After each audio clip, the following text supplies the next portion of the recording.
Hello and welcome to Press TV's Spotlight. I'm Marzia Hashimi. Thanks so much for being with us. June the 3rd marks 34 years since the leader of the Iranian Revolution, Imam Khomeini, passed away. Now, the man with a revolutionary vision offered the world an alternative to the communist atheist Eastern Bloc and the capitalist materialist Western Bloc.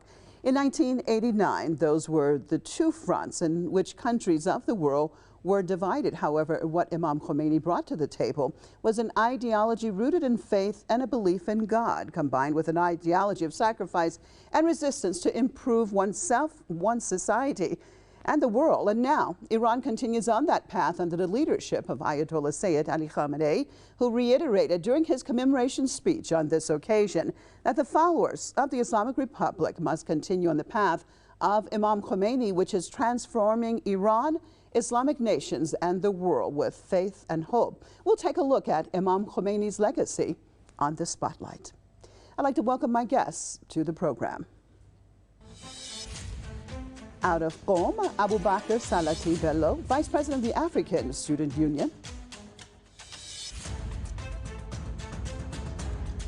And out of Belgium, Brecht Jonkers, historian and journalist. Thank you both for being with me. Well, I'd like to start this off in Qom. Abubakr, in 1979, Time magazine had a picture of Ayatollah Khomeini on its cover and said that he was the man of the year. Of course, they had negative connotations, but many see the Iranian leader as the man of the 20th century. How do you see it? How influential was Imam Khomeini in your perspective in initiating a change in the world? Bismillahirrahmanirrahim. Good evening. Good evening. So I condole the whole world on the 34th years anniversary of the Imam Khomeini, rahmatullahi alayhi. The question throws down to me is a very important question, because when we are talking about saying that Imam Khomeini is the man of the century, during that time, we have to look at what is happening at that point in time. There is two ideologies at that point in time ruling the world. We have the capitalism and we have the socialism. The two, they have one thing in common. They don't believe in God. They don't believe God can do anything, that we don't have to include God into any activities that we are doing, politics, and the social affairs and many others.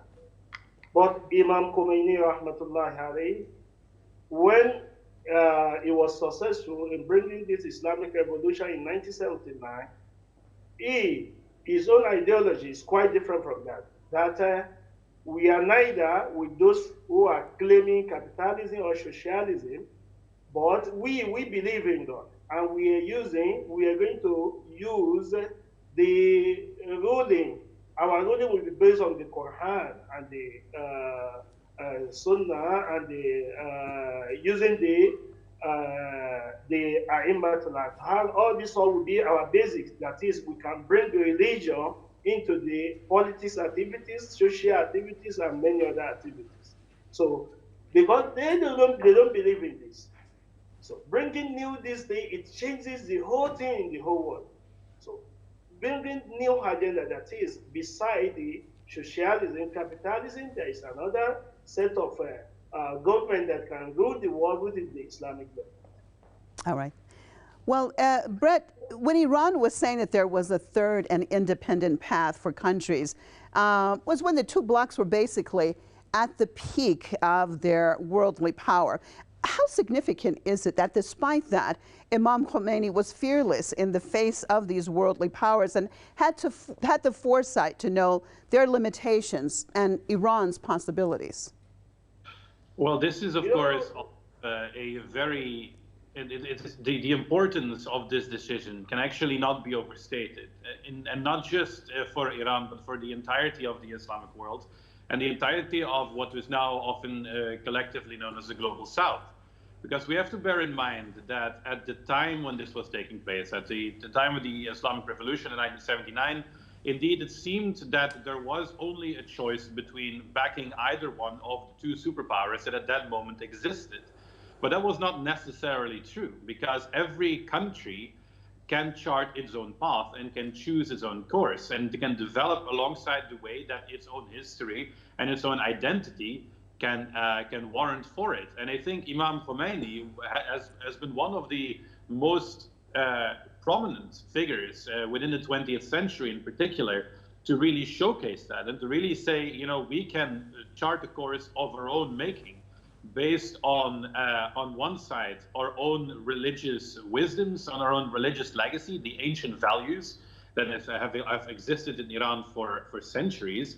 And on the other side, of course, using these ancient wisdoms still build up a modern society, a contemporary society. And this is also where Imam Khomeini is very important in bringing about the resurgence of the Islamic world, because the Islamic world has been, for the most part of the 20th century, in a massive crisis that can actually only really be compared to the crisis that the Islamic world was in the 13th century after the Mongol invasions and the destruction of the Abbasid Caliphate in Baghdad, by the sack of Baghdad.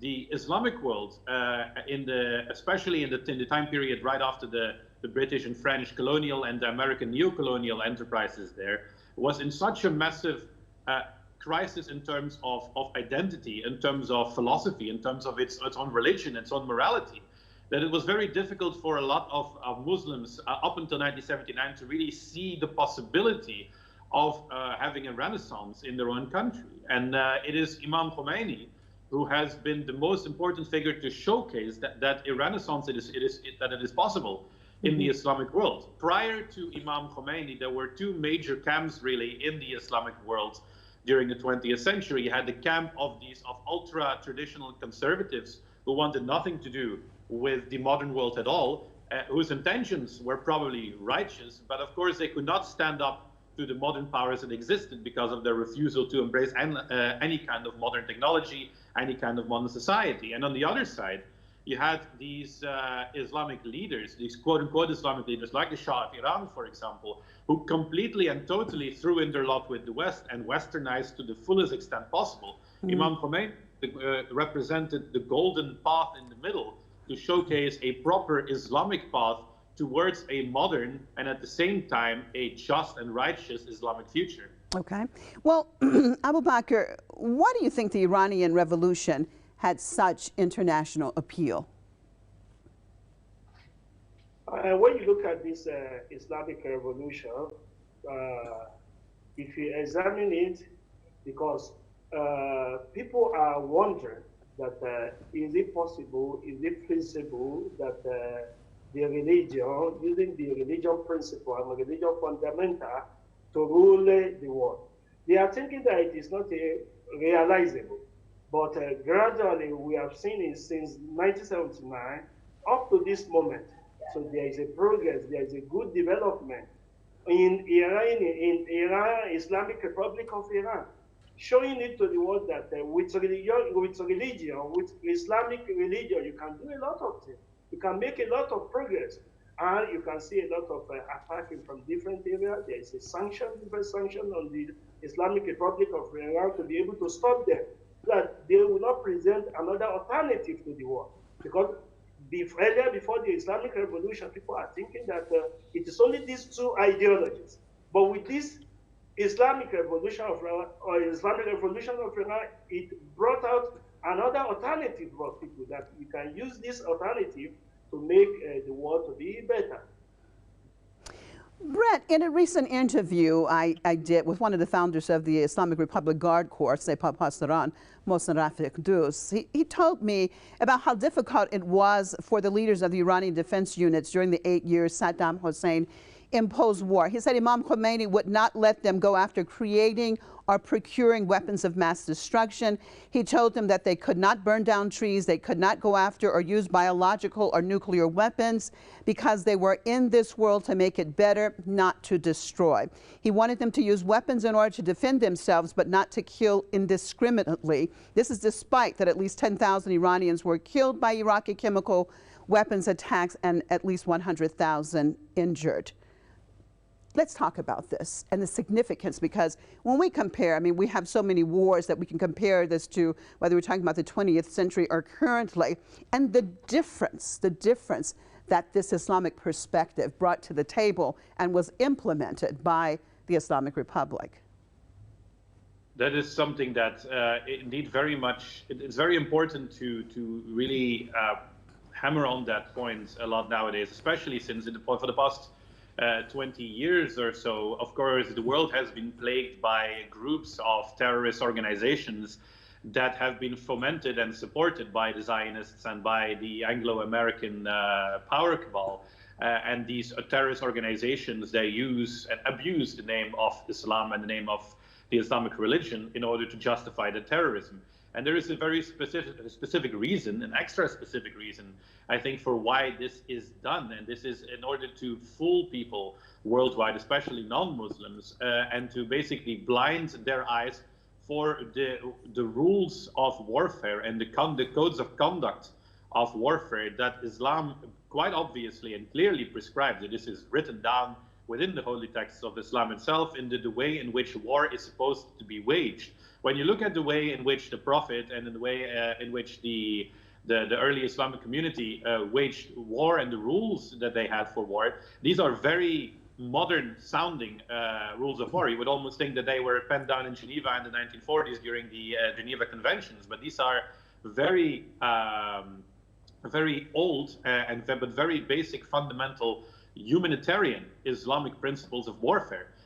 And that is one of the reasons why the war, the imposed war by Saddam Hussein, the Iraqi invasion of Iran, has of course costed so many lives, especially on the Iranian side, is because the Iranians were willing to sacrifice themselves in order to achieve a victory, rather than having to resort to what unfortunately the armies of Saddam Hussein very often did, is relying on a form of technological superiority, in many cases nuclear weapons and indiscriminate bombings, which is a very typical American and Western way of conducting war, as we have seen in every American war in the last 20 years again, in order to try to achieve victory. Now, the interesting thing, and we've seen that over and over again, is that it might sound counterintuitive, but the way of warfare that actually prevents you from engaging in brutality, from engaging in these war crimes,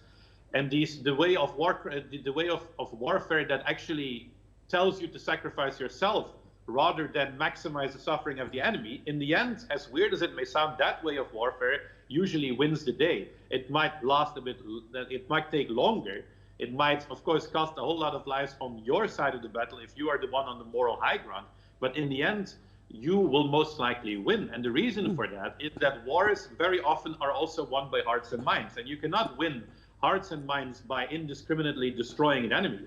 And the United States of America has seen that and shown that over and over again. They have bombed Afghanistan, they have bombed Iraq, they have bombed Libya, but they have not won a single war in the last decades. They can't win this war. The only thing they can do is kill as many people as possible. Okay. But the survivors will, of course, hate them all the more. Whereas in Iran, Iran has sacrificed so much in order to expel Saddam Hussein. Saddam Hussein and his regime are gone. Iraq is now a friend of Iran, and the Islamic Republic of Iran is still around. All right, Brett. Well, Abubakr, Imam Khomeini had a global vision for the oppressed masses. Years before the victory of the revolution, he was warning people about the dangers of the Zionist entity. How significant is it that just after the Islamic Revolution, when Iran was facing so many problems, that the Imam talked about the Palestinian issue being of utmost importance for the Muslim world? Then the first Palestinian embassy was opened in the world in Iran, and Quds Day, of course, was created by the Imam to commemorate the Palestinian issue. Your thoughts on this? Exactly. When we are talking about Imam Khomeini is very, very concerned, was very, very concerned about the case of oppressed people. So a good example is Palestine. It is not only Palestine. When you can see, Imam will always be saying, you will be talking about Mustadafin, the weak one. So anywhere, wherever there is any injustice, wherever in the whole world, can say Imam is working, it will be talking against those the imperialists that they are destroying, they are causing all this injustice. Palestine is a good example. So when you look at the situation of Palestine, how their land is being taken by force, so Imam Khomeini, everybody around the world, they are fearing, even the so-called Muslim countries, that they are, maybe you talk about the Saudi Arabia, you talk about the other countries also, they are Islamic country, so they are fearing to talk. But Imam Khomeini, one of his main objectives towards achieving this Islamic revolution is to face the injustice. So Imam Khomeini quickly, even earlier before this time, he has been talking about this Palestine. You can see a lot of talk. For example, say just a bucket of water, let's throw it. If all the Muslim Ummah can combine together and drop a bucket of water, it will swipe away all these the so-called zealots. So he emphasized on this, and immediately after the success of the success of the Islamic Revolution, he declared the Quds Day. So Quds Day is to fight the injustice over there. So to remind people that we must not forget the Palestinian people, and we must not keep our mouth shut against any injustice. Injustice is there over there. Maybe later on in the nearest future, maybe in another place. You can see all these steps. So, well, even at the level of South Africa, because when this injustice is being perpetrated over there, you can see the Islamic Republic of Iran went against this one. So they will talk and they will give them full support, despite the fact that the majority over there, they are Christian. And even in the Palestine, we have the mixture. We have Muslim, we have Christian, we have Jew over there. And the major thing that is moving Imam Khomeini is to fight against the injustice, wherever the injustice is. Whether it is in Palestine at this present time or in future, if there is in any other place, you will see the Islamic Revolution will never support the injustice anywhere, in any country, at any point in time. Okay, well, Brecht, Imam Khomeini, just as the current leader of the revolution, Ayatollah Sayyid Ali Khamenei, continued to reiterate the importance of hope. He says the enemy will continue to try to make the Iranian nation hopeless and continue to plot. But as the leader said today, especially to the young people, that everyone should have faith and be hopeful. Your thoughts on this? I think that the reason why that is such an important point to keep reiterating, and especially to the younger generations and to the youth these days, is because we are living, and we have been living, especially since the end of the Cold War, in a situation that worldwide, and especially in the West, the powers that be, the unipolar hegemonic powers, especially the United States, they have been trying to basically monopolize the paradigm. The paradigm, just the general basket of ideas that people are allowed to think, let's say. Within this basket, every sort of discussion is allowed, every sort of debate and an argument is allowed, but they significantly reduce the scope of ideas that people were allowed to discuss and allowed to have, and especially to talk about in public. And this has been unfortunately, very, very successful, especially in the West, to limit the discussion only between, for example, neoconservatives and liberals. We're talking specifically about what sort of liberalism, what sort of capitalism, what sort of liberal conservatism that we're going to be having, but they don't allow the possibility of questioning the system as it exists.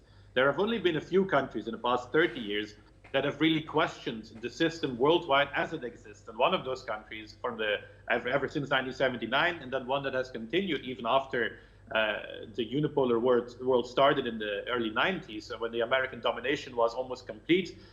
One of the countries that still continued to be a counter voice is, of course, the Islamic Republic of Iran. And that is exactly why this is so important. We need to understand, and especially young people, who are being brought up in the West, they need to understand that the things that they have been brought up with are not the only ideas that exist.